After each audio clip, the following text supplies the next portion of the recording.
Afternoon, everybody. It's nice seeing everyone's faces come on. Hope everyone's having a great Thursday. We're going to let everyone just kind of fill in here, but thank you for joining us this afternoon for this talk about the changing philanthropic funding landscape. I think it's a place we're all trying to navigate and figure out. And so I really want to thank April Whitlock.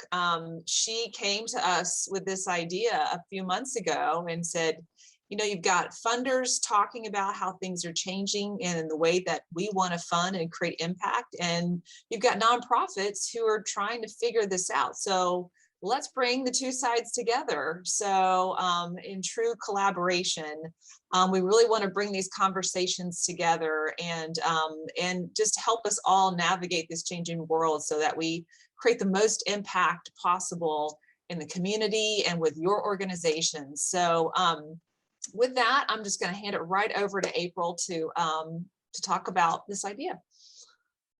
Sure. Thank you so much, Melissa, and everybody at Share Charlotte for jumping on board. So I have had the opportunity since I took over my position running the foundation and corporate citizenship at LendingTree to talk to a lot of people in the last 6 months. And because we were working on our strategy and trying to figure out what we wanted to do, we were able to have some really honest and open conversations with some nonprofits about where their pain points were and what their challenges were, you know, specifically in the Charlotte market and coming out of the pandemic.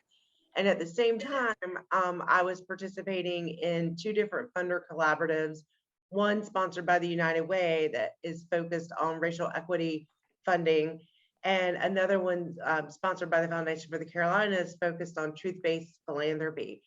And it really kind of became apparent in all the conversations I was having with my peers that we were getting ready to do this coming out of pandemic, that we were that funders were really looking at their strategies very differently coming out of the racial unrest last year, coming out of the pandemic and seeing how great the needs were during the pandemic. And a lot of nonprofits that I would talk to were saying, oh, I can't wait till things get back to normal, or I can't wait till we can do this, you know, again. And I started thinking, well, from the funder's perspective, I don't think it's going back to normal. I think we're going to be looking at an entirely different funding philosophy going forward, and you really need to be educated on that if you're a nonprofit. So that was the impetus for this. I was lucky enough during the Funders Collaborative to meet our speaker today and and our moderator who was able to share with me in her work how she's been trying to tell this same message to the nonprofits that she works with. So I'm so happy that we were able to do this.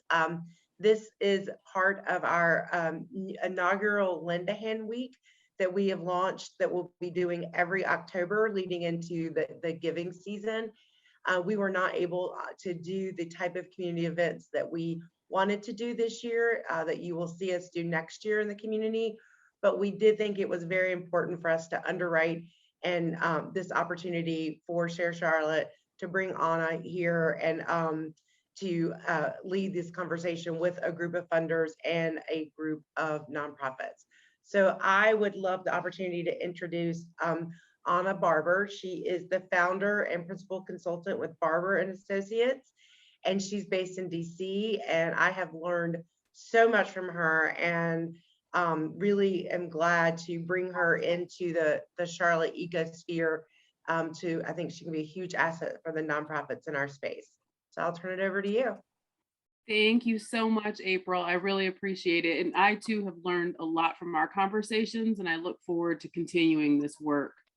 So without further ado, I just want to say thank you so much for joining us for this dynamic panel discussion on the changing philanthropic landscape, how nonprofits can prepare for the future.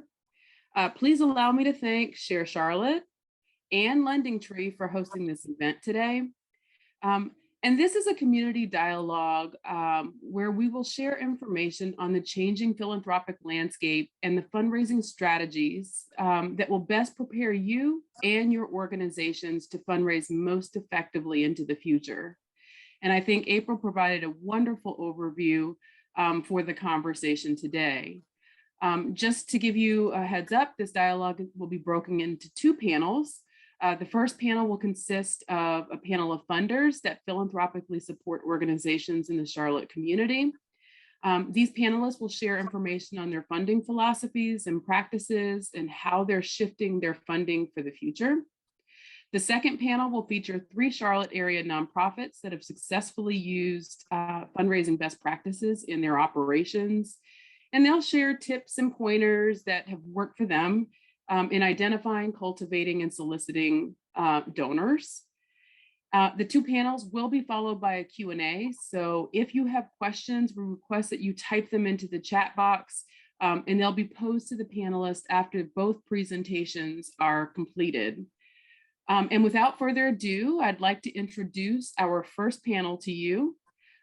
Please allow me to welcome, and then the first panel again is the funders panel. Please allow me to welcome, and you've already met, April Whitlock, who is the head of corporate citizenship with Lending Tree. Jillian Pete Hamilton, who's the director of corporate responsibility at TIAA. And Jarian Karekis, who is the head of social responsibility at the Equitable Foundation there in Charlotte. So welcome to all of the panelists. So I'll just dive right into the questions so that we can get started. So let's see. The first question is, what are the top 3 qualities that you look for when deciding to fund a new nonprofit organization? And I guess we can start with April. Oh, okay. We'll start with me. So the number one thing for us is that you have to align with our foundation pillars. That is exactly where we start. You have to be able to tell us a story about the impact that you're having within one, hopefully more than one of our pillar programs. And then the other 2, it's really kind of based on the opportunity. For our signature Lindahan Alliance cohort, we're really looking for founder-led, community-embedded, emerging nonprofits, or some mid to larger size nonprofits with a new, really innovative idea.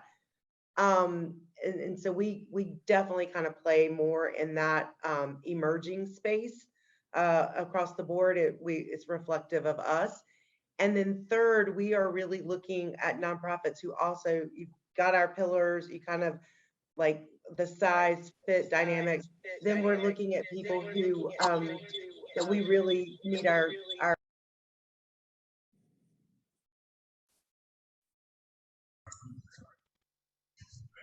April, you muted. Yeah, I think they muted everybody. Sorry about that. We have core principles within our organization that kind of guide everything that we do. And we're really looking, because we want partnerships. So we want to make sure that our nonprofits are kind of like our employees, that it's got that same culture vibe, the same innovative, same willing to take risks, be creative, all of those things.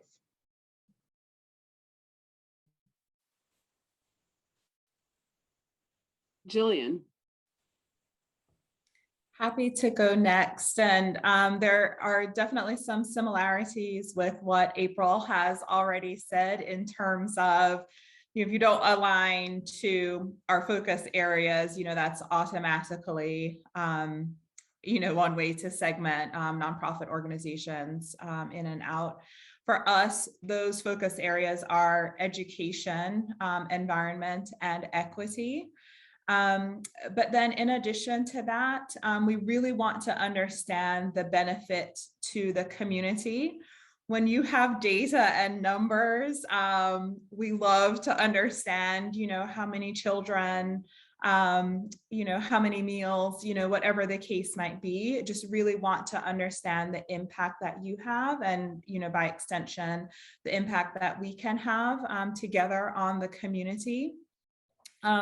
one great way to do that is to connect to something larger, that's already existing in Charlotte specifically. So like Leading on Opportunity is one good example. The pandemic is broader than Charlotte, but there might be unique, things happening in Charlotte as a result of the pandemic that we need to pay attention to. So any connection to anything that is broader even than your nonprofit organization is always helpful. And then, third, if there is something that is particularly unique or just a great opportunity for TIAA to get involved with, we would certainly love to understand that as well. So those are the three things that I would say when I'm meeting with a new nonprofit partner or a potential partner that I would really want to understand. And Jerry, and feel free, panelists, to jump in as well.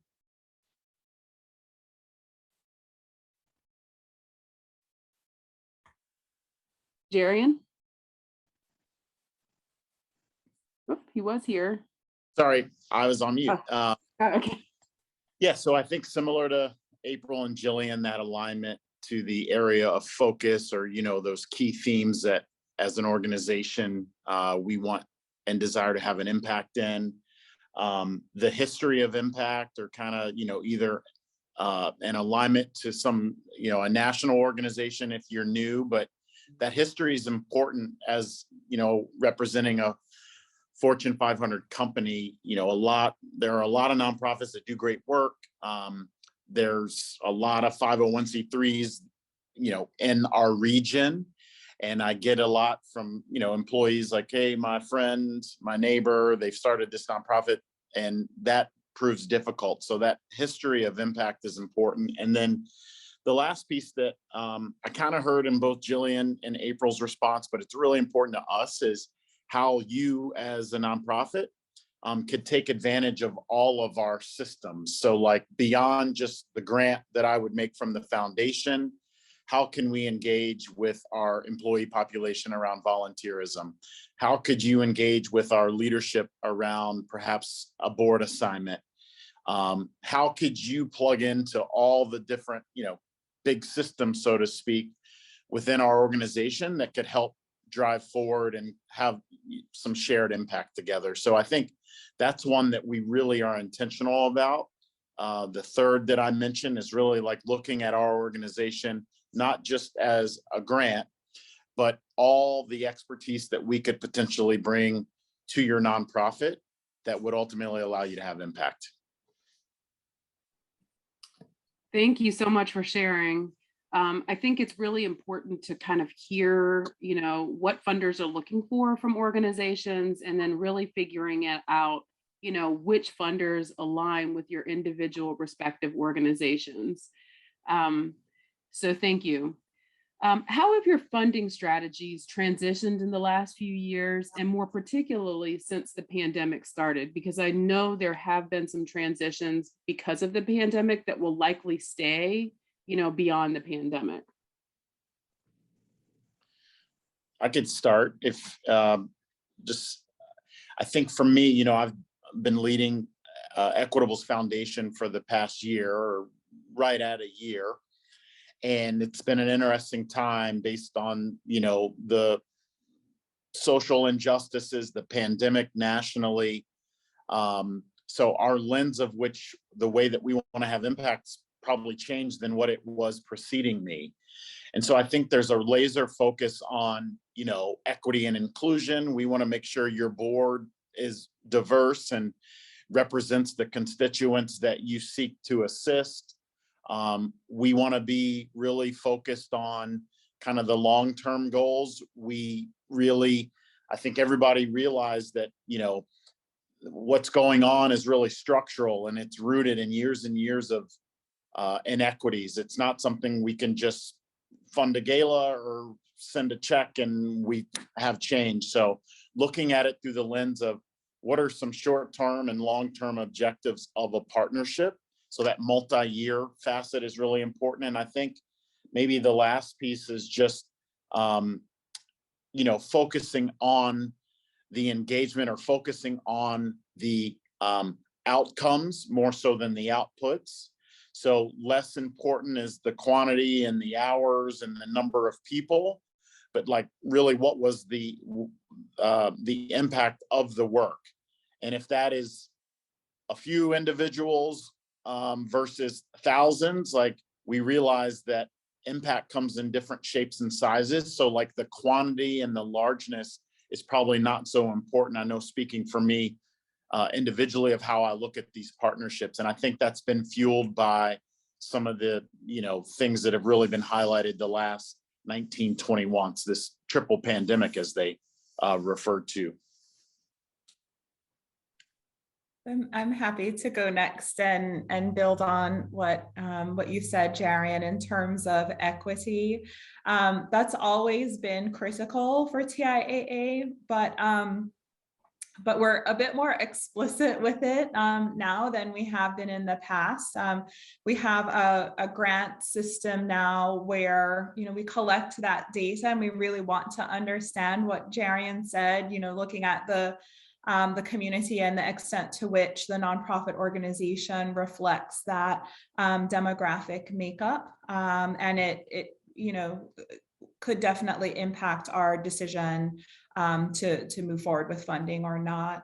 Another thing that we've done, and I think this is happening across other organizations as well, is we've taken the opportunity to really refine our focus areas. And so one thing that might seem interesting, especially during the pandemic, is that hunger, as an example, is no longer one of our key focus areas. But instead, what we've done is education is critical for TIAA, right? That is what we're built on. Our whole company is founded to support educators. And so instead of focusing on hunger broadly, we're focused on hunger in the schools and hunger in our children, so that we can go much deeper in that focus area and really work on the impact that we can have in that specific area. So instead of spreading everything broadly, we're really honed in. Another example that I might give is with CMS schools as an example. We're really focused on the schools that are in the backyard of our campus, those Title I schools. And again, instead of spending our money broadly, we try to figure out what we can do to impact those kids. How can we attack in a good way from multiple different angles, right? So, with our nonprofit organizations, who can we bring into those schools from K all the way through 12 to make sure that, we're meeting with these kids, as many times as possible throughout their K through 12 experience. So that's just a couple of examples of how we're a little bit more focused in and place-based with our approach. Another way that the pandemic has really impacted our strategy too is we're really looking at nonprofit organizations that have shown adaptability. So, it wasn't easy to transition to virtual, and we were right there with you in the beginning of the pandemic, but we're really needing to see now how can you adjust? How can you adapt? Whether we can be face-to-face or we need to be virtual. Or it might be something else that comes up in the future, but we need to be able to see some of that resilience as well, as a part of our focus. So I would say those are a couple of ways that our strategy has transitioned over the last year and a half or so. And I'll continue to kind of build on that. So I think for us, it's not really a transition as much as it's just a new strategy, just because that was part of the reason my position was created, and here is to, really decide what we're going to do. So I would say a couple things to highlight is that we are hyper local. We are really focused on the Charlotte market and the surrounding areas. We want our employees to be able to be hands-on engaged in the work that we're doing, and then to be able to kind of get an eye on the transformation that they see So that definitely allows us to, focus our energies here versus a national organization or versus, international or other things like that. The other big thing for us is we are, for the bulk of our spending, we are committed to the multi-year approach and deep partnerships through our cohort. And that means kind of along what Jerry was saying is it's so much more than the money. It is maximizing our space so people can use this asset, once we're able to be open. It's the individuals that reside in our building and how they can be, loaned executives or loaned resources just from an information share standpoint. But the other big way, kind of especially for us, because I think it was the bread and butter of Lending Tree's funding prior, to this new strategy, is that we are very specifically saying no to all sponsorships, races, galas, luncheons. We would much rather have the opportunity to make an impact grant for a particular program or for a particular opportunity, or to help you fund something new versus funding a gala. And now we're doing other things instead of that. When we say no to people, we try to provide, can we use our assets with our Hornets partnership and give you tickets to use at a raffle or a silent auction, or can we use the autographed jerseys that we get through that opportunity? Can, hopefully next year we plan to open up our 11th floor entertainment space and select a handful of nonprofits each year to be able to use that space for free for a fundraiser. So there's a lot of different ways that we're trying to look at supporting, nonprofits. But we have and will continue to kind of say no to the traditional fundraising events. Yes, these are all wonderful strategies.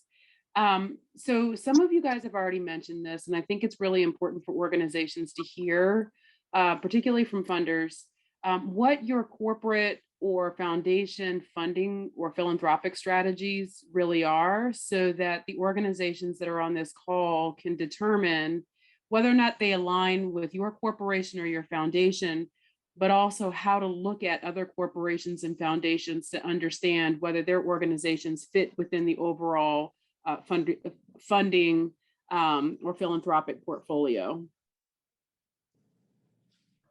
Happy to jump in on that one. So for us, our focus areas are threefold, and I mentioned this already. It's education, environment, and equity.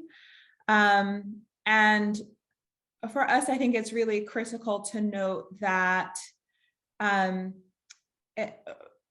that we need that to be your primary focus. So it can't be the case where you're focused on something else. There's a little bit of education associated with it, but really your primary focus is elsewhere.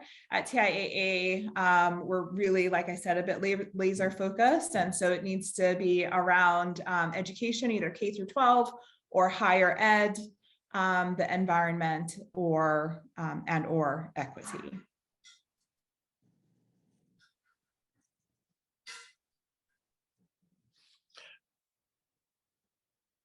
I'll be happy to share from equitable standpoint. And sometimes I think, these pillars, these areas of focus, as Jillian mentioned, even within the three that she described, there's probably some flexibility, right? You don't want to be so rigid, but sometimes from our seat, I think for me, I'll just say, I don't want to speak for April or Jillian, but sometimes it also, like, obviously you have to have a focus in order to have impact. You can't be like the peanut butter spread, mile wide, inch deep analogy, right? To really have the impact that we all aspire to have. But sometimes these area of focus too allow for some clarity either internally and even in the marketplace of the things that you perhaps won't be able to fund because there's so many great causes. One organization can't do it all. And if you want to have an impact, you've got to make some tough decisions. And so we have employees all the time that like, I'm passionate about X, Y, or Z, don't really align with our focus. But luckily we provide a matching gifts benefit that allow them to fund the things that are important to them individually, and the company all match it. And it's a pretty wide array of things that they're able to send their money to. But for us, it's around organizations and nonprofits that are really focused on advancing racial equity and social justice. It's broad. I know that probably many of you on this call can say like, that's our lens, that's what we're operating under. And that's great, because if the program works, it allows us to potentially engage with you. We have another focus that we call healthy and vibrant communities that really encompasses not only like the sustainability and food insecurity, but this is one in which we are aligned very closely with our asset management team or our investments team to think about how they can make impact investments that, you know, provide a more healthy and vibrant community. This also gives us some flexibility because while I represent the entire equitable footprint, you know, we have a lot of individual branches and this advisor model in all 50 states that have causes that they're passionate about too. And I need to make sure I have some ability to answer the call to those groups that are, you know, important to our business. And then lastly, and I really, you know, if I had to hedge or say like, how would you, of the three, where do you spend the most time? And for me, it's really in that college access, college readiness space.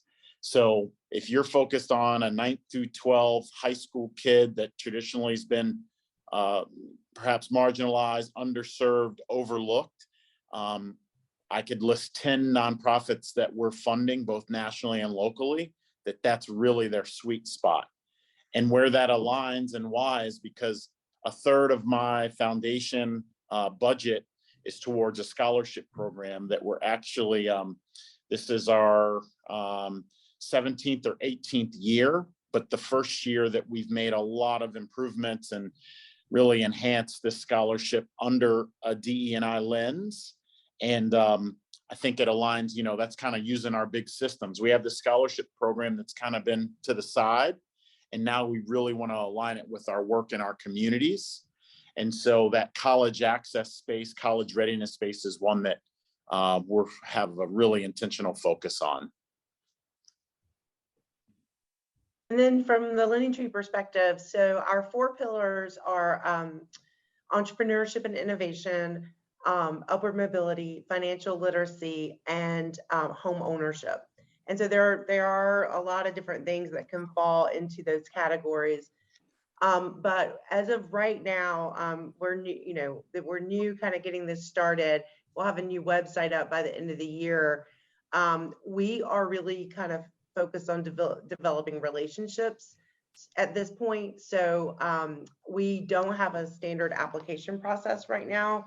What we do have, you'll see on our website, is you know, just the direction that if you have a story to tell, an impact story to tell us, you know, if you're in the Charlotte community and you have an impact story to tell us in one of those 4 pillars, we would love to hear it and start a conversation.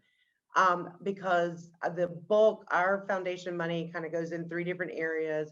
Like Jerry said, we do have what we call our employee philanthropic benefit, and they get an employee match, and they can get that match by making a donation and matching it, or they can get that match through volunteer hours. So, you know, they can, you know, volunteer and put it in and get the money sent your way. Our signature program though is our Lend a Hand Alliance cohort that we announced this summer. And we've identified 10 nonprofits in the Charlotte area that are a member of this cohort. It's a 3-year funded opportunity where we have a huge expectation of collaboration among the group. as well as in like dual engagement. So for an example, we are meeting with the cohort 4 times a year. And if we hear from the cohort that they say want more information or training about maybe social media or search engine optimization, then during that one of those quarterly meetings, we'll bring in our social media team to talk to them. Or we've heard that they, really want more education on fundraising. So we'll be bringing in Anna next year to work with them. But on the reverse, they're doing kind of the same for us. Like we have had several of our cohort members be speakers in leadership series, for our team and in our office. So we're trying to raise their social capital by exposing them to more folks. Then starting next year, we've done a couple small community grants this year, but the big push on that will start next year. We're finalizing kind of what that process will look like, but we will be, all of our money is not tied up just in the cohort. We will be doing smaller community impact grants that are really focused on, seed money for true startups, or focused on funding a new idea or a new program that you want to do. I would say one of the things that we're really going to be looking at in these community grants is we love to see, we've already seen firsthand with our cohort what collaboration can do and how it can maximize your impact, but everybody's still getting the equal amount of money. And we would love to see more of that happen in Charlotte. So instead of you having to create a program in one of my pillars to come pitch me for money, I would love for you to align with somebody else who's doing something, and everybody kind of stay focused on their lane so they can go as deep as possible with their impact, but work together. And we've saw some really great examples of that coming out of the Tech Rising funding last year. And we would love to be able to fund more of that going into 2022. Wonderful, wonderful, wonderful information. I will say, as a former fundraiser, I didn't work as much with corporations and foundations as I did with individuals. But from a corporate and foundation perspective, when we start to talk about or look at the different philanthropic strategies of the funders, we were able to kind of tweak kind of the work that we were doing to fit within different organizational structures. So education is a relatively broad, topic that a lot of different organizations can fit their work into. In TIA's case, it may be more, strictly aligned with the K through 12 and college programs. But it is important from an organizational and a nonprofit organization to be able to adjust the language and the way you apply for funding to make sure you meet what funders' expectations are, so that you can really show alignment between the two. So I will stop with that comment. And the last question for our funders today is, what characteristic or characteristics do you wish more nonprofits had?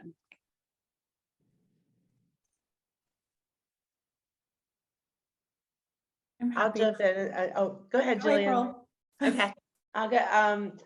So I wish more nonprofits were transparent, and that they could feel okay talking to us about their challenges and their opportunities. And what their needs really are.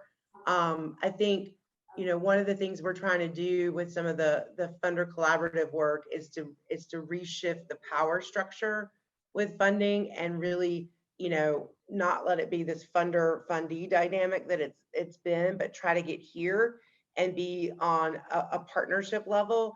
So to get there, we know as funders, we have to be transparent about our process and our decision-making and our conversations with you, but we also need the same thing, because I know not everything's not, great and rosy. And we want to be able to have all the time, we want to be able to have this conversation when there's a bump in a road, or when you might need to change, a strategy. I think for the other things, I already, talked about the collaboration, but I really think that it's huge. I think, you know, one of my team members who's done a lot of the relationship building and research is not from Charlotte.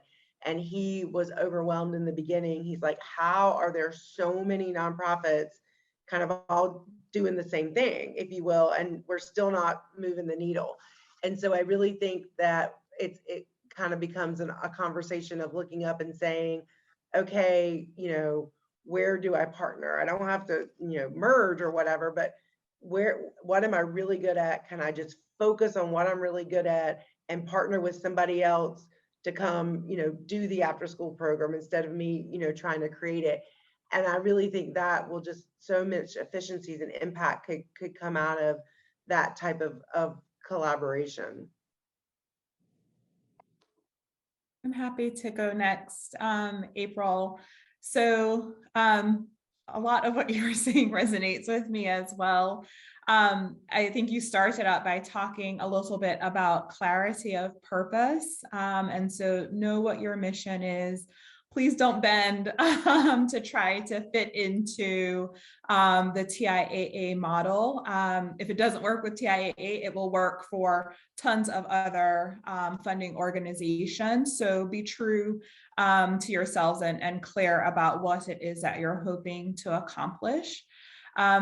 At the same time, you know, it's helpful to have a sense of creativity, especially right now. You know, you might need to think outside of the box. Certainly things that worked before definitely won't work, you know, in our current environment. And, you know, I'm happy to try to be creative with you as you think about new ways to solve that existing problem that you're working on, and to try to think about, you know, unique opportunities where TIAA can get involved as well within your area of focus. And then the last thing, I believe Jarian and April have both mentioned this already, is, you know, when we get involved, we'd love to be able to wrap our arms around you in as many different ways as possible. So at TIAA, we love to volunteer and, you know, are doing it virtually now. We're starting to open up a little bit to in-person volunteerism, but would love to, you know, to get out there with you as much as we can. Also thinking about board opportunities. We have leaders at TIAA that are seeking board service. You know, again, we won't force fit it. So if their interests don't align with your purpose, you know, we won't try to, you know, to force that engagement, but we're looking for opportunities for them to serve in areas where they have a specific passion. And then I said that was my last one, but one more thing I'll add is you have as much to offer us as we have to offer you. And so, you know, would love to be able to educate our associates on what's happening, you know, in the community right now. So there's lots of different things that you can offer to us, and we just need to hear that from you. So would love for you to be bold in those areas to let us know what you can bring to our organization as well. Yeah, all good stuff from April and Jillian. I think one other thing I'd add, just things that have worked really well and that I appreciate from our partners in the community, would be around, you know, if we agree that the days of just the one-off kind of sponsorship piece is behind us and we all desire to have more impact, and then if we all are under the assumption that, you know, we're going to bring forth a program that we believe would align with one of your areas of focus because we've done that research or we've had a previous conversation. I really love when we're able to think about other organizations that we're supporting and where we could create some synergies with the program. So like, for example, I talked about this college readiness, college access. So 2 programs locally that we are invested with, MECED's Career Pathways program and the Carolina Youth Coalition, their cohort of fellows, right?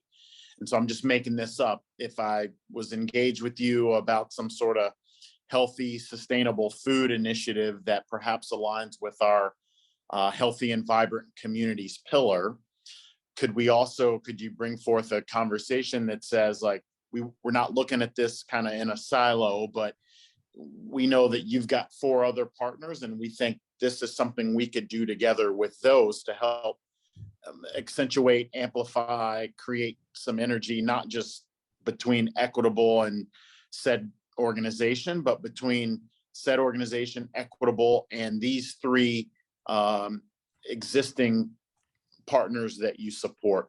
I think thinking about it in those terms, how do we collaborate, work together, because we think that ultimately that provides more impact. Those are great conversations and really generally help us get to where we both want to go faster. So that's about the only additional piece I'd add from the great remarks that Jillian and April shared. And I'll jump in one more time real quick. I would say, don't be afraid to ask for, if you get a no on funding, don't be afraid to ask and say, like they said, to look for another opportunity. We're doing the same thing with board positions. We just finished a process where 34 individuals here in Charlotte went through board training, and now we're going through a match process with them with a list of nonprofits that we've been talking to. So, don't be afraid to ask for board positions or for other things, but the other thing don't be afraid to do is ask for introductions, because one of the things that Jerry and Jillian and I do a lot is spend time with other funders in the area. So I'm trying to learn and wrap my arms around what other people fund. So I think it's really, ask for an introduction if you know somebody that might be interested in this, and the chances are I might. And so I would encourage that. Wonderful gems of information. So I just want to quickly just recap through a few kind of key terms and ideas that have been shared from the panelists today. First and foremost, really make sure that your organization has a clarity of purpose and that you stay true to your mission. I think that developing a case for support that really gives your organization kind of a perspective and a vision for the future and what its goals and needs are for the next 3 to 5 years is really, really, really important, because that will help you stay true to your mission. Organizations, so funders are definitely expecting to hear the impact of the work that you're doing within your communities. So if you are able to, keep some sort of organized running list or tally of how you are quantifying your impact, that will be very helpful to provide to funders on a regular basis. Alignment is another term that we've heard quite frequently here. So making sure that your organizations are in alignment with the funding principles and priorities of the funders that you're going after. Although there could be some, some leeway in how you see that alignment. Really think about multi-year funding. So that requires your organization to do very strategic planning into the future, and that case for support becomes critically important so that you actually can build out a model where multi-year funding would be embraced by funders. Involvement is something that the funders talked about quite frequently, making sure that there are volunteer opportunities, there are board seats, there are ways in which funders can integrate within the work of your organization. And from my perspective, it is very, very helpful to build out involved, opportunities for funders to be involved in your stewardship structure so that it's kind of a recurring codified approach to how you steward, donors after they've made their gift. Collaboration has come up quite frequently, making sure that one, you stay true to your mission, but that you also look for other organizations that can complement the work that you're doing so that overall you can go really deep with the work that you're doing And then you can find other institutions that can go really deep with what they're good at as well. And overall, it makes the product stronger. We've also heard this philosophy of moving away from kind of the transactional philanthropy of supporting galas and purchasing tickets, more into a philanthropic kind of approach to fundraising. So really making sure that you are able to articulate what your mission and your vision and your future aspirations and goals are, so that donors and funders can really begin to invest in your organization versus purchasing tickets. And then lastly, I heard comments around transparency and really making sure that you are open and upfront with the funders that you're working with, or the prospective funders that you're working with, so that they know where you are in the process. And it's okay if everything is not right all the time. But it's important for your funders to know where your strengths are and where your deficiencies are, so that they can be the best possible partners in this endeavor. So I want to say thank you again to April Whitlock, Jillian Pete Hamilton, and Jarian Kirakis. We will now turn it over and have questions. So before I go on to the nonprofit panel, I just want to remind you guys to drop questions in the chat box if you have any questions for any of the funder panel. And then as we go through the nonprofit panel, if you have any questions for the panelists there, feel free to drop your questions in and we'll answer them all at the end. So without further ado, I'd like to welcome our second panel.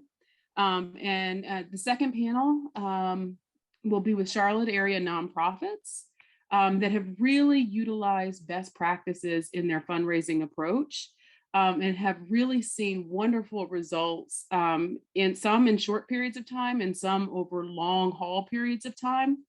So please allow me to welcome Sharon Brimmer, who's the Chief Development Officer with the Charlotte Rescue Mission, Alyssa Sharp, who is the CEO of DigiBridge, and Lonnie Davis, who is the President and CEO of Jazz Arts Charlotte. So we'll get started. First question is, how does your organization evaluate and set its fundraising strategy on an annual basis, and kind of, going further into the long term?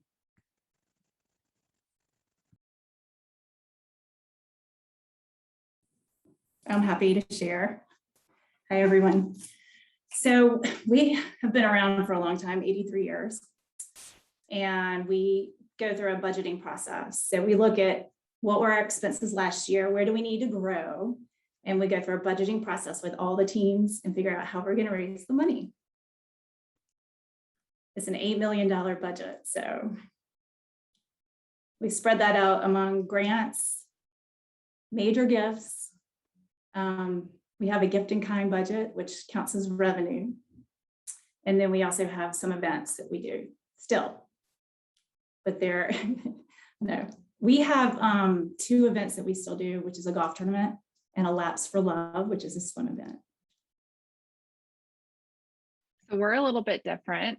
We are a 7-year-old organization, and I have been in the CEO role for a little over 2 years. And I will say we're just getting started in this evaluation and setting priorities. We're a place-based in-school model of an after-school program. So we are now focusing on fundraising a year ahead and starting to really plan in that regard. So I spend a lot of time in the fall cultivating new partners, school partners, so that I know what I need to fundraise for. So last year we had 10 school partners. This year I had 20 that said they wanted our program. So I had to cover the gap, which we were able to do because of advanced planning. We evaluate our practices and our goals from last year with the board and our fundraising committee. We figured out what worked, what didn't. A lot of last year was just figuring out how to survive and adapting to changes, as many of y'all know, and making a plan for where we want to grow our impact and new contacts we'd like to reach out to. Hi, everyone. Before I start, I do want to say thank you to Share Charlotte and Lending Tree for having us. This is great conversation, and I'm really happy to be a part of this conversation. So Jazz Art Charlotte, we do a very similar process to what I've already heard my colleagues on the panel describe. We look very closely at our previous fiscal year's budget, look at the actuals to budget, if we were able to realize those different line items, and then we consider how we want to grow in the future or how we want to grow in the immediate upcoming year. And so we base our budget and our fundraising goals on where we want to go in the more immediate future. Oftentimes, we're trying to improve our programs. I mean, we're always trying to improve our programs. We're always trying to grow and expand. And so that is always a part of how we consider budgeting. And that, of course, correlates to fundraising. We oftentimes add new programs because things have gone so well. We want to expand in a certain area. So we look at all of that and also look at the trends from the previous year. And we create our budget and our fundraising goals based on that. And then we always increase our fundraising goals no matter what. Because we think that it's always important for us to aspire to raise more money year over year. And I am so happy that each of the panelists touched on budgeting, because this is an area that a lot of organizations don't look at specifically, and they don't talk to funders about specifically. So understanding what your annual operating budget is and how much you want to grow, whether it's into the future by 1 year or into the future by 5 years, is critically important in being able to develop a strategy for how to most effectively fundraise and how much you should be asking for from funders. So if your budget is $1 million, but you're only asking for $500 gifts, it's going to take you forever to get to that $1 million goal. But if you recognize upfront that your goal is $1 million, you will start to ask and cultivate funders at the $50,000, at the $100,000 level, at the $250,000 level, so you can begin to get much more close to your fundraising goals and objectives. So the second question is, how do you engage with your board, and how do you engage them with the fundraising process? I'll start with this one. We have our board actively engaged in that budgeting and fundraising strategy all throughout the year. So we start there, but some minor tangible things that I've implemented over the past year that have really helped is that at every board meeting, we have something called Take 5, and it's my time to engage the board in development. So writing thank you notes, a quick elevator pitch training, looking at our contacts and prospect list so that they can fill their names on with someone that might be in their network to foster a conversation. But I've found that capturing them in the moment when they're engaged in our conversation, they're really apt to help out with that. Yeah, I'd like to add to that. Getting the board involved is key. And I think every opportunity that we have to get our board engaged in fundraising is an opportunity that we certainly try to take advantage of. And so we also encourage our board to get to know our donors. Oftentimes, those board members are making the thank you calls. Some of them enjoy writing letters or notes to thank them for their most recent gift more than they enjoy picking up the phone. So we try to find out from each of our board members how they like engaging best, and we try to tailor that in communication with our donors in that way. So in addition to doing that, they are, of course, always a part of the prospects part part of, looking for new donors, looking for new corporate partners. They are part of the cultivation process and also, of course, the stewardship process. So I think every part of the fundraising process, the board has an important role. And I would agree with those statements about board. We have a matrix. So we have a whole list of ways for our board to get involved, from anywhere from making thank you calls, because Penelope Burke has data that shows 39% increase in a gift if they get a board thank you phone call. We also encourage our board to volunteer and bring friends to volunteer with them. That tends to help raise awareness of our programs, and they can see the work firsthand. So I think those, in addition to what the other two had said, those are the things that we would do. Wonderful. Just a quick follow-up question. Do any of you have give or get requirements or give and get requirements for your board members? Yes. We do. Yes, Most of our grant applications ask the question, what percentage of your board gives your organization? So I think it's really important to show that your board is not only giving their time, but also their money. I'd like to add that our get is a little bit over double the give, just because we thought, we think that that's a good balance. Oftentimes our board is doing both, but it's not a requirement.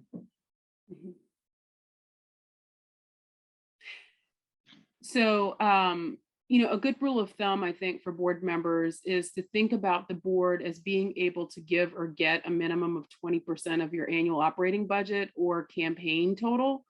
It may sound like a lot, but if it's give or get, they can give, but they can also help you raise. So the next question is, discuss one of your organization's most successful identification, cultivation, solicitation, and/or stewardship strategies. And for this question, we will start with Lonnie on the identification side of things. I think I was going to take that one. Oh, Right. sorry. I'm sorry, Alyssa. It's all right. It's Okay. So identification. So for DigiBridge, about 80% of our fundraising comes from corporate philanthropy, and we're very good at it, and it aligns really well with the work that we do with our students. So we know that's a strength, and so it's continuing to build our prospecting list through social capital and networking to individuals that can make decisions on involvement with their organization. I love when April shared to be vocal about asking for introductions, because something that I ask nearly every funder I meet with is, who else do you think I should be talking to? If you are passionate about your mission and people want to invest in you, they will be happy to make introductions. You just have to be the best advocate for yourself. So don't be worried to ask who someone knows to advocate on behalf of you. And it works beautifully.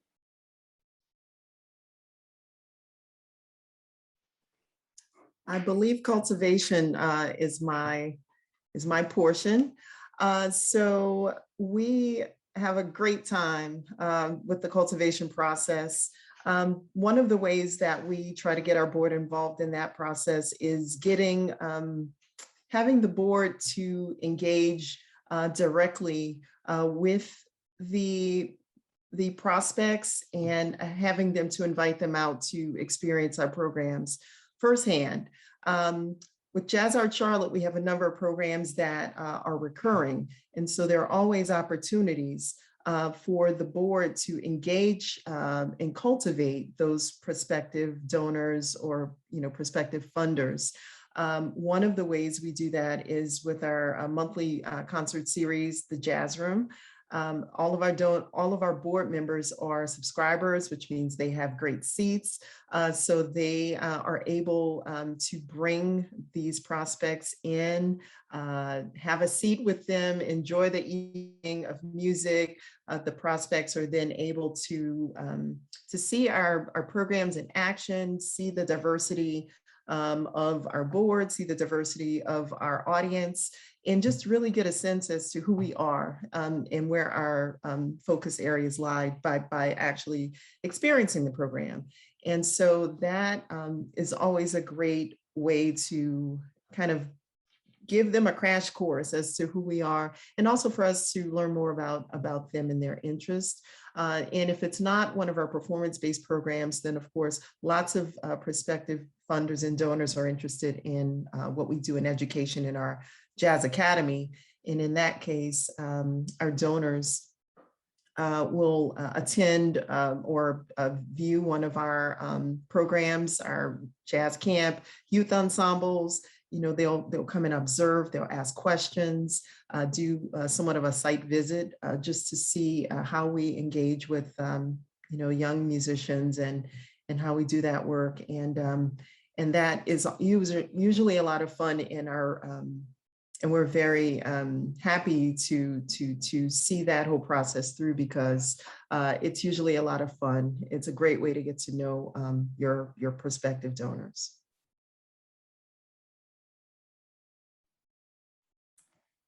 I would say that Charlotte Rescue Mission is very high touch, meaning like most of our donors have a person that is building a relationship with them, whether it's a phone call or sharing an exciting piece of news. We have opportunities to reach out to our donors. We have an alumni phone call-a-thon that we do where we invite graduates for our program to come and make thank you phone calls and to our donors, just to say, you've helped someone like me. Which is an opportunity to go back and say, hey, I heard that you talked to a graduate. Would you like to sponsor another person coming through our program? And so having tangibles, like what does it cost to support your program that you can share, is a great way to start a conversation with someone who is a donor or wants to get involved in a more meaningful way.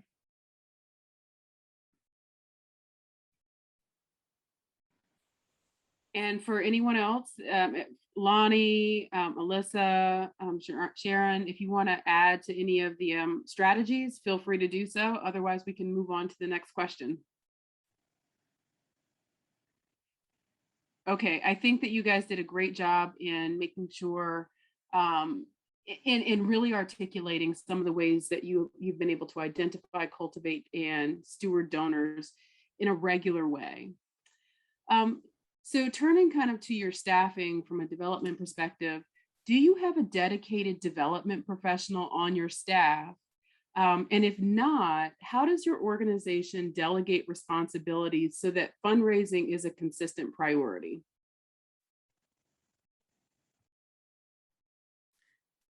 I'll jump in here. As of this past spring, we now have a full-time development director, and she's somewhere here on the call. Hi, Heidi.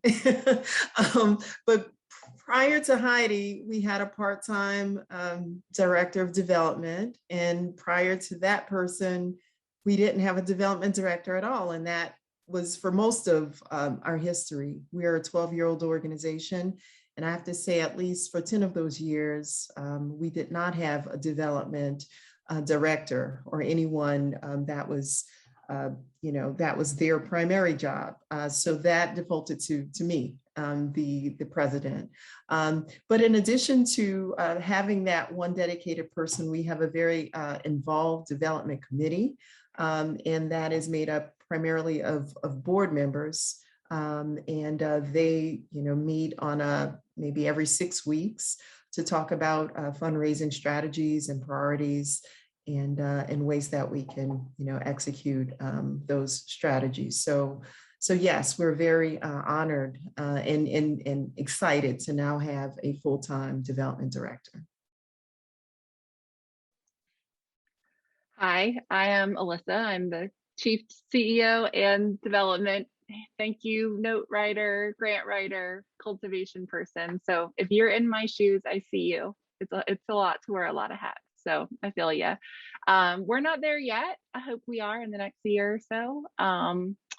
But fundraising is always a priority for me. I have a fantastic team. I now have a full-time program person, adding a second program manager, and we're doubling down on our volunteer engagement because that's been a really big focus of ours over the past year. That's worked really well. So my constant prioritization of fundraising is because I'm able to take some other things off of my plate. And so that's what it looks like for me right now. And I think a lot of people are probably in the same shoes. So I've been in fundraising for 20 years and I've been in all of those places. It's really nice to be at a place where we have a team of 15, but each group has a very specialized plan for how to bring in and generate money, but also relationships. Awareness is a huge part of what we do as well. But we have a team that focuses on donor relations, like first-time donor postcards, who's lapsed and needs a call. Those alumni calls, that falls under donor relations. We have a major gifts team. So there's a certain threshold. If you reach that threshold, you have a person that is building a relationship with you and you're getting information just to help you feel good about your investment and what we're doing and providing support for the residents that are going through the program. We have someone that is writing grants and building relationships with different organizations like churches, foundations, corporations that have a grant process. And that requires working with our program staff as well as our data helping it. We have a lot of data. And that was one thing I wanted to mention. If you don't have a donor database, there's a lot of free, good donor databases and free software out there to help you track like how many people are getting calls, how are you cultivating, how are you stewarding? And we have somebody that's dedicated to that, just monitoring our data, looking for trends, looking to see who needs to have a visit or a conversation. And then we have a communications and marketing team that is working on stories. Stories are what people love to hear. If they know that their money is helping someone and they see that and they hear that, it's such a great way to talk about the work that we're doing and the investment. And then finally, we have, who did I miss? My community engagement team. That's gift in kind, which, toiletries, linens, towels, clothing, as well as volunteer efforts. And so, making the volunteer experience meaningful so that they'll volunteer again or share what we're doing with somebody out in the, out in the community, or maybe they'll donate as well. I'd like to just also add a little bit more to that. And some of your comments, Sharon, reminded me. So Jazz Arts is now what we consider, I'd say, a mid-sized organization. Our budget is a little bit over $800,000 this fiscal year. And, we've grown incrementally to get to this point. But before this and before having a full-time development director, and when we, in our earlier years, 8 years ago or more, fundraising was very important, but it's just always really hard when you have such a small team and a small, to execute these things. So when you're a small organization, oftentimes what you can execute is very limited. So oftentimes smaller organizations or organizations with not a lot of fundraising experience focus more on, making the ask. They focus a lot on, getting the funds, which is great, or the one campaign or the two big campaigns in the year. But I think they fall short on the follow-up, the stewardship, the communication, the engagement that also needs to happen throughout the year to sustain and retain those donors. And that is crucial because, and I understand if you don't have the manpower, because that takes a lot of energy, a lot of resources to continue those conversations, continue to build on those relationships. If you don't have the capacity, then the only thing you're going to be focused on is trying to make sure you make that next ask. but your supporters should not only hear from you when it's time to make an ask. They need to know, what's going on, how their gifts have been able to make an impact throughout the year. You need to be able to check in on them during the holidays. I mean, there are all of these different touch points that need to happen throughout the year, and smaller organizations tend to not always have the ability to execute and do a good job at stewardship, which is why your board is so important, because they can fill in the blanks where the staff might fall short. Well, these were definitely great perspectives from, really small organizations to mid-sized organizations to a larger organization. But clearly fundraising is a critical part of all operations, regardless to your size. And sometimes you just have to figure out, how to be creative in engaging different people in the process. So I do like the piece that you've added about, engaging your board in the process as well. And then lastly, we'll kind of turn to the last question here, but how have you shifted the way you fundraise post-pandemic, although we're still technically in the pandemic? And if so, how?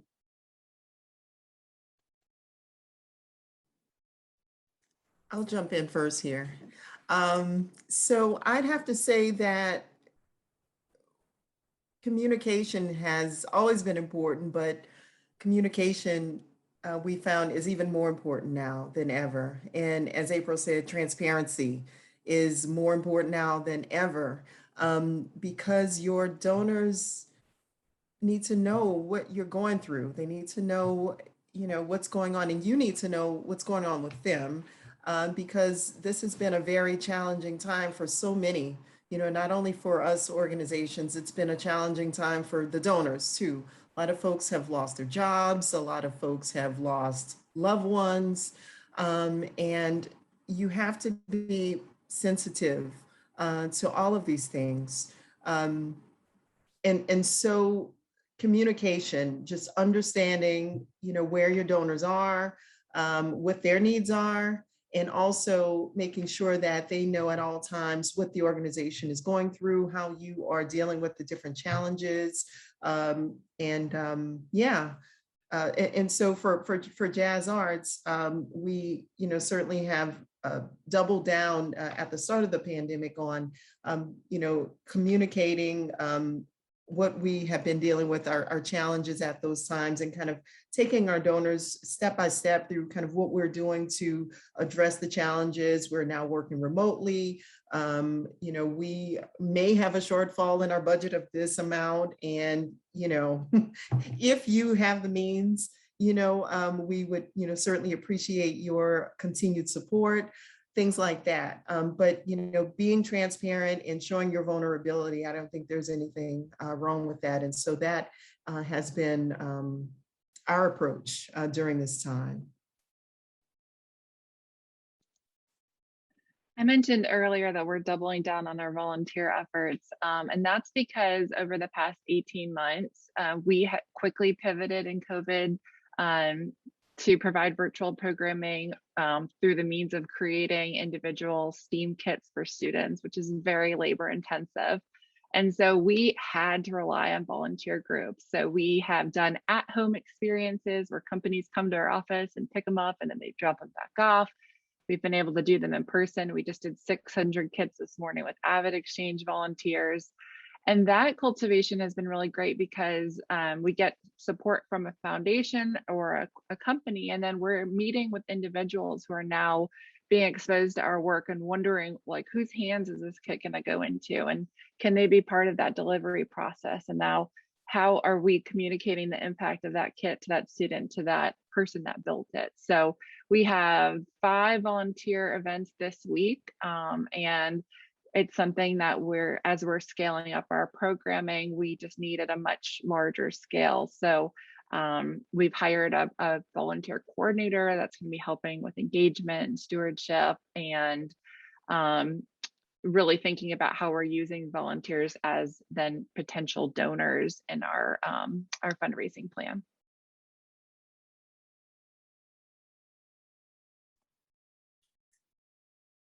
I would say we just really concentrated more on that relationship based. About 75% of our donors are just individuals. The money comes from people. So calling them, I mean, we got people on the phone for the first time during the pandemic, which was great. And being able to have those conversations and talk about what's happening.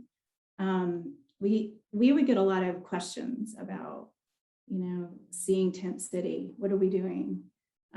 What's happening to your residents now that you can't have new men and women come into the program? And so we had to pivot as an organization, and therefore the fundraising also had to follow. Thanks to Lending Tree Foundation, we now have a recovery living program where now that we can, when our graduates go off site, they can be in a sober living situation and not go out into the community and bring a potential virus back to the ones that are in the program, because we had them housed together and now they're housed separately. So we had to be creative and innovative, both programmatically and fundraising, just because of the need arose.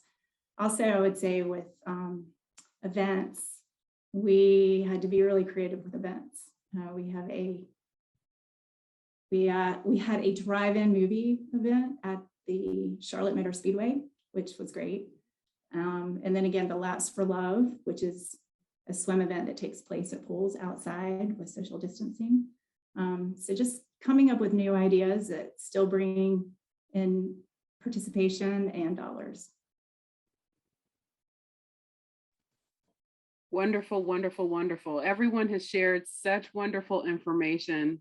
I just want to recap very, very quickly, and I didn't capture every point here, but I wanted to start with making sure you understand your budget, and that you use your annual operating budget as the basis upon which you fundraise, and plan for the future by increasing your budget year over year.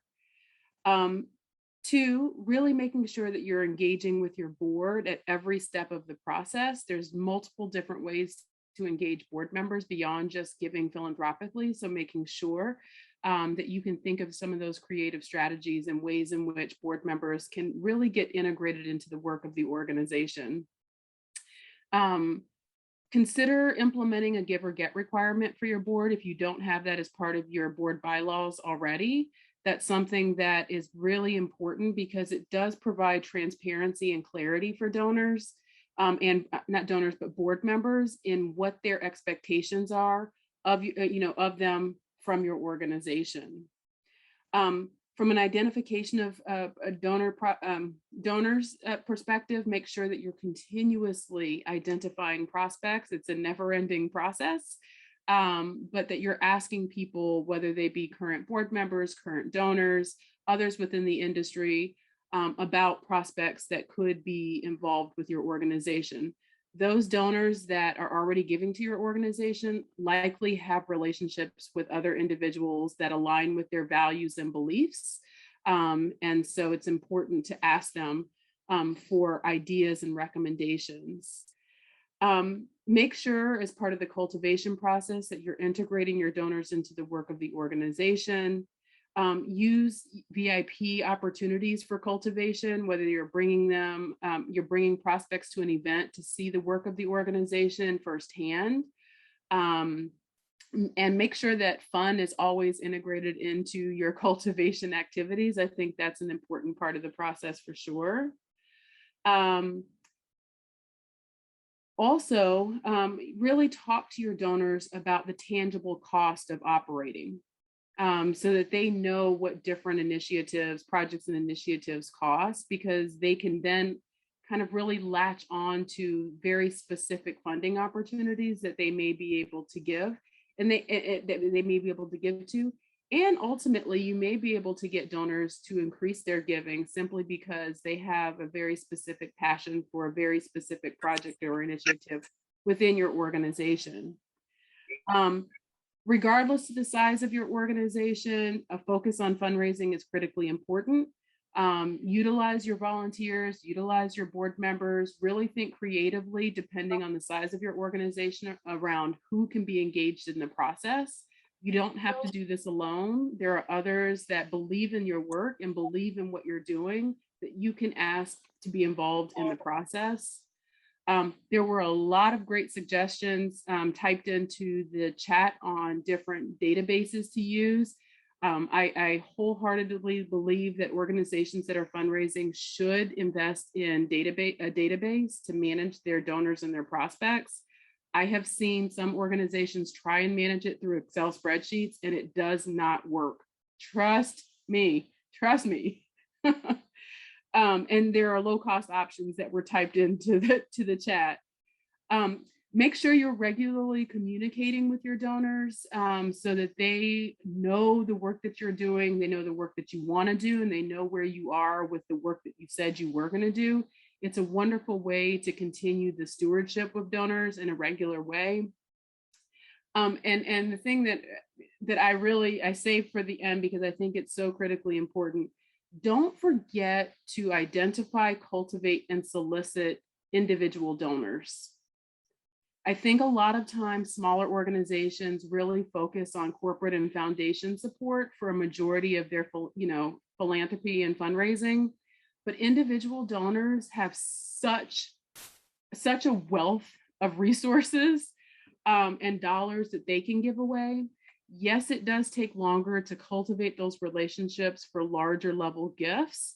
But ultimately, if you can get an individual engaged with your organization and really appreciating the work that you're doing, longer term, you will get much larger gifts from those individuals than you will from corporations or foundations.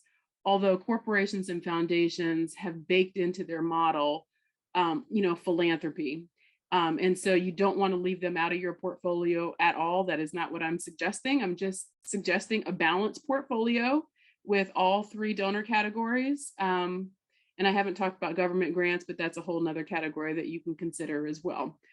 So I want to say thank you again to our panelists, Sharon Bremer, Alyssa Sharp, and Lonnie Davis. You have shared some wonderful tidbits of information for the audience. I will open it up for questions. There was one question in the chat box after the funder panel that asked the funders to talk about their strategies as it relates to faith-based giving.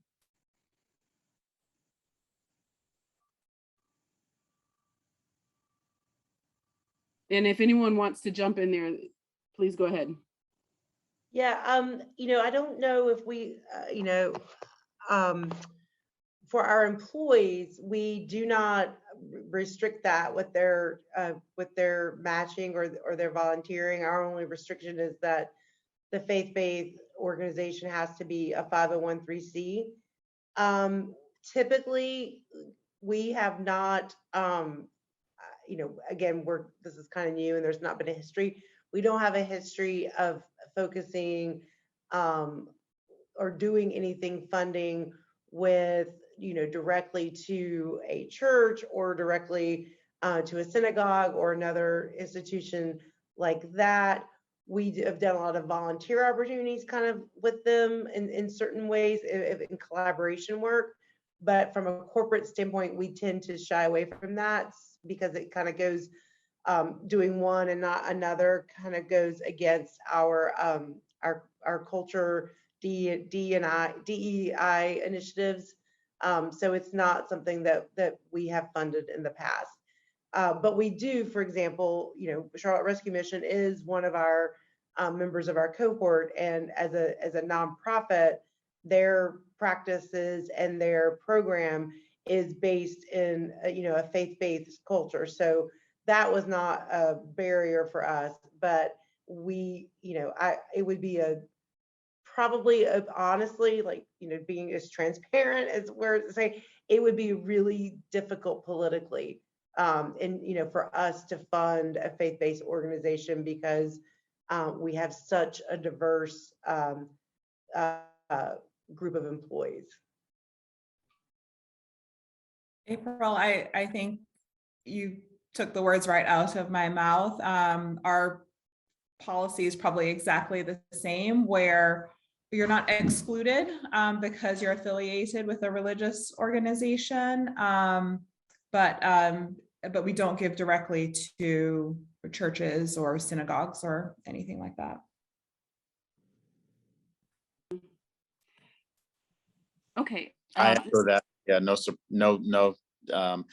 Obviously there's just a lot of sensitivity naturally, and especially Lending Tree, I know, and myself, I think from a publicly traded company, those type of things, it's just not been something we've focused on.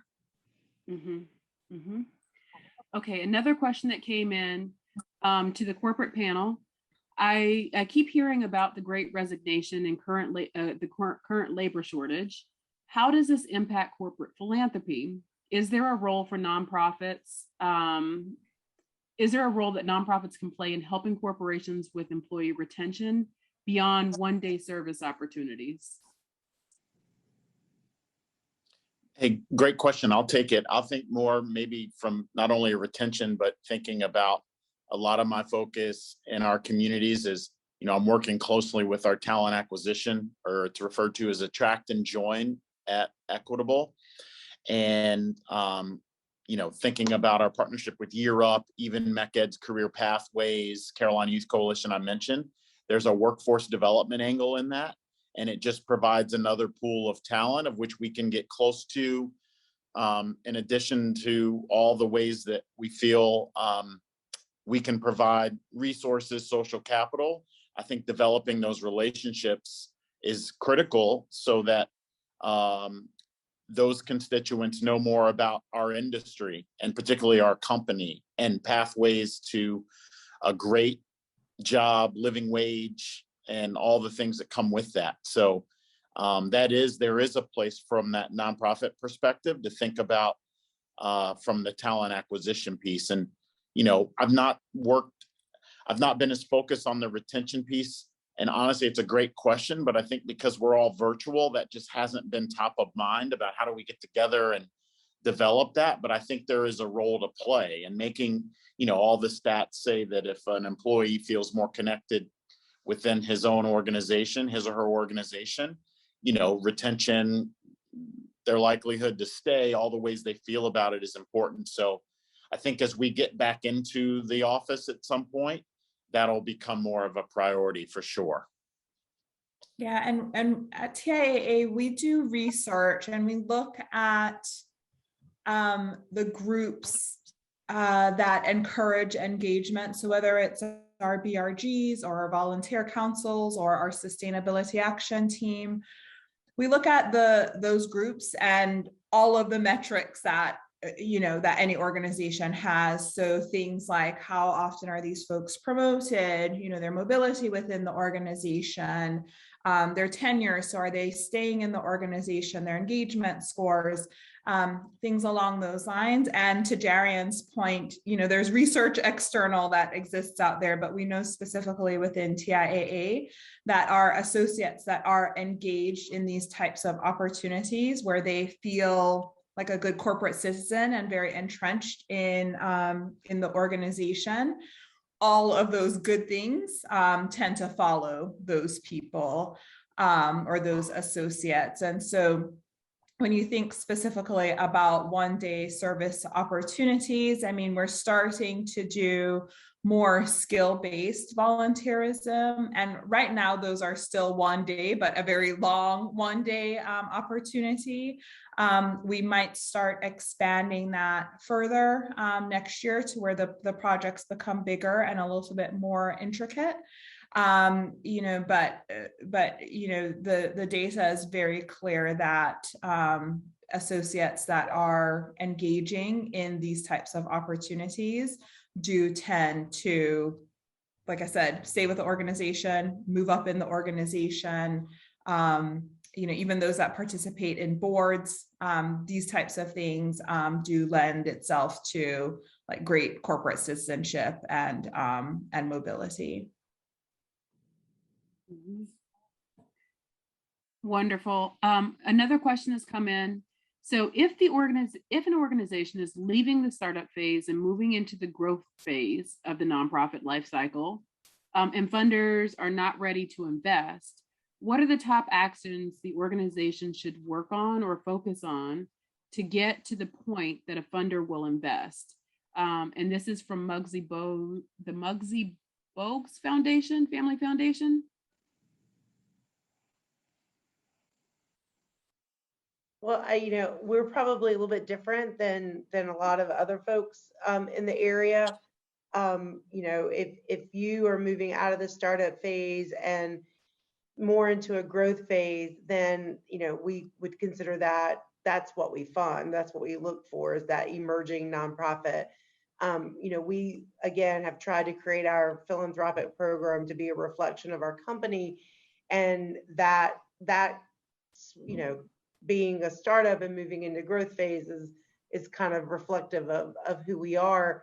But we talk about it a lot in business terms, is that we want to be angel funders in the nonprofit space, that we want to be the ones that really help spark that growth. So for someone like us, if it's starting a conversation, but we are looking, to see what impact you've already made, how you've been able to make impact as a startup, and really, a good vision, like wanting to, to see what the vision is. So I don't know if there's anything specifically I would say, to work or focus on, because as long as you're staying in your lane and not trying to, go too far, and you've been able to show us a track record of impact and able to have a conversation, very clear conversation that we know, what your vision is, then for us, that's a good alignment.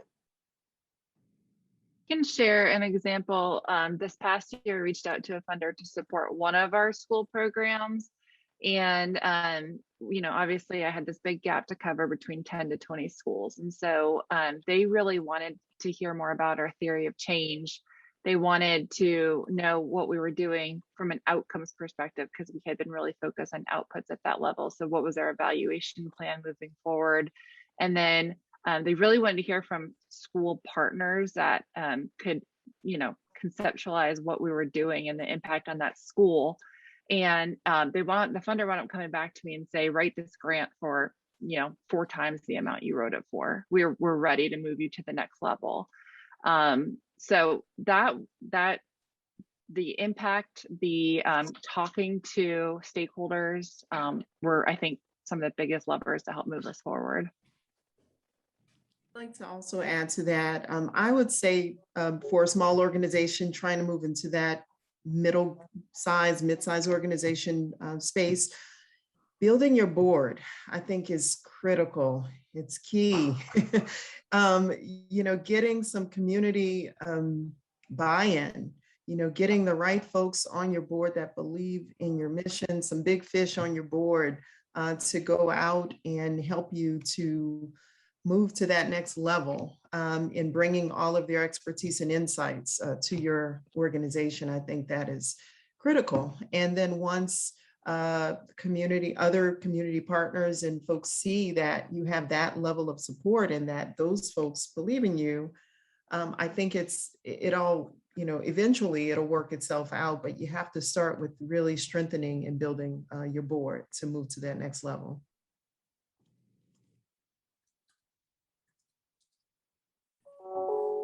Well, again, we are coming up on our 1:30 bottom of the hour. And that pretty much concludes our program. I want to say thank you again to Share Charlotte and Lending Tree, as well as all 6 of our panelists on the funders and the nonprofit side. And then thank you to all of you for being a part of this conversation. I feel like this is a lifelong learning profession. And so participating in these types of calls will only strengthen your organization and make your fundraising stronger and better. So thank you for taking the time today. And I'll turn it over to Share Charlotte or April to close it out. Yeah, no, thank you. This was, I think everyone took pages of notes. This is so helpful in so many ways, and it's so great to see this community come together. And I know y'all are going to go out and make even bigger impact based on this information. So thank you all.